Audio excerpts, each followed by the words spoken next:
बहराइच में बाढ़ प्रभावित ग्रामीणों की मदद के लिए प्रशासन लगातार राहत और बचाव कार्य में जुटा है। इसी क्रम में जनपद प्रभारी मंत्री दिनेश प्रताप सिंह महिपुरवा क्षेत्र के गुलरिया गांव पहुंचे। उन्होंने जिला पंचायत अध्यक्ष मंजू सिंह और बहला विधायक सरोज सोनकर के साथ बाढ़ पीड़ितों से मुलाकात कर उनका हाल जाना और 75 महिला पुरुषों को राहत किट वितरित की। इस दौरान उन्होंने प्रभावित परिवारों की समस्याएं सुनी और कहा कि योगी सरकार बाढ़ प्रभावित लोगों के साथ पूरी तरह मजबूती से खड़ी है। जिला प्रशासन राहत बचाव में लगा है और जल स्तर बढ़ने पर हर संभव कदम उठाए जाएंगे। राहत वितरण के बाद मंत्री ने ट्रैक्टर से बाढ़ से घिरे गाँवों का भ्रमण कर स्थिति का जायजा लिया और अधिकारियों को जरूरी व्यवस्थाएं सुनिश्चित करने के निर्देश दिए।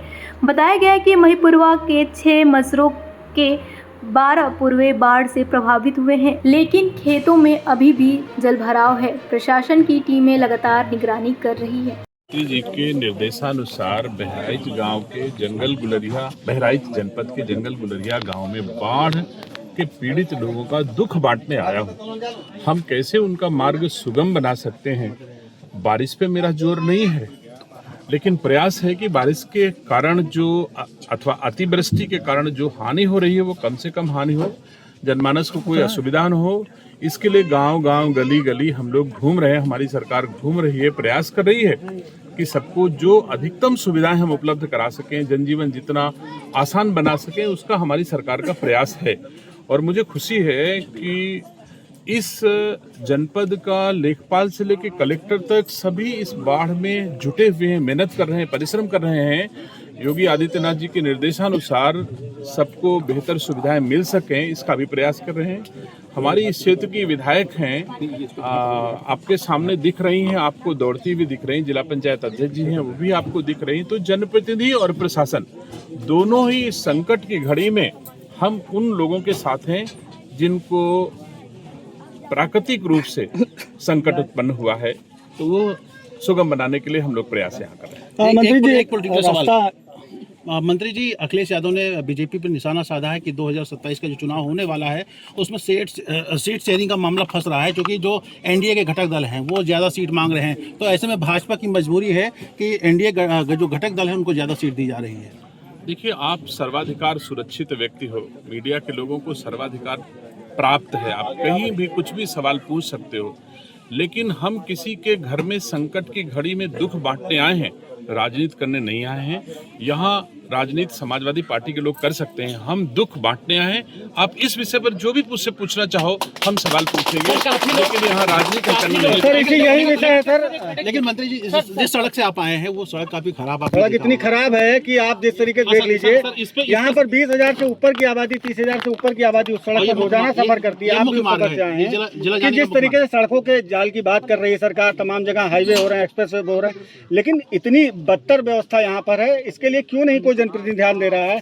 क्यों नहीं इसके लिए कार्रवाई हो रही है? क्यों इस जनता को इसलिए परेशान होना पड़ रहा है? सवाल पूरा एक आदमी को करेगा ना, एक सवाल एक ही आदमी करोगे। मंत्री जी, सड़क खराब कर रहे हैं, जो मुख्यालय को जाने वाले आपका सवाल का जवाब मैंने दे दिया। भाई साहब के सवाल का जवाब देने तो दो। मैं ये कह रहा हूँ कि ये सड़क खराब है। इस सड़क को देखने कौन आया है आपके सामने?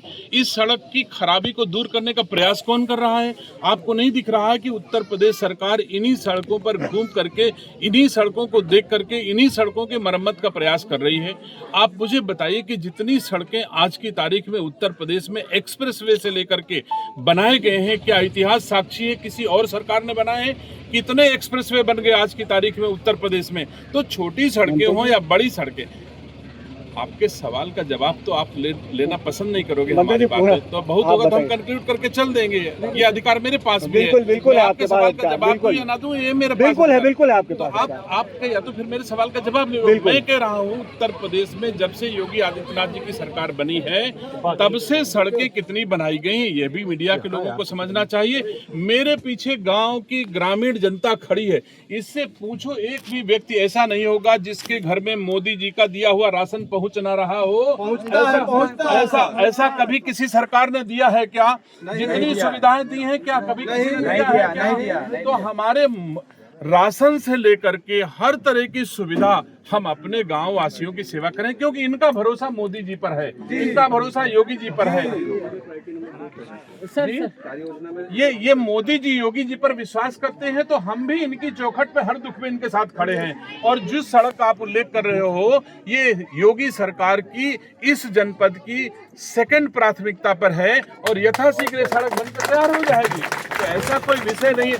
आप मुझे बताइए, संवेदनशीलता की पराकाष्ठा है। आपने ट्रैक्टर पर चल करके किसी सरकार के मंत्री को इस गांव में आते कभी देखा? ट्रैक्टर पे चल करके कलेक्टर और कप्तान को कभी यहाँ आते देखा? ट्रैक्टर पे चल करके विधायक और जिला पंचायत अध्यक्ष को इस गांव में कभी आते देखा? तो मैं नहीं समझता कि संवेदनशीलता के मामले में हमारी सरकार से बेहतर कोई सरकार कर पाई होगी। आप सबका बहुत बहुत धन्यवाद।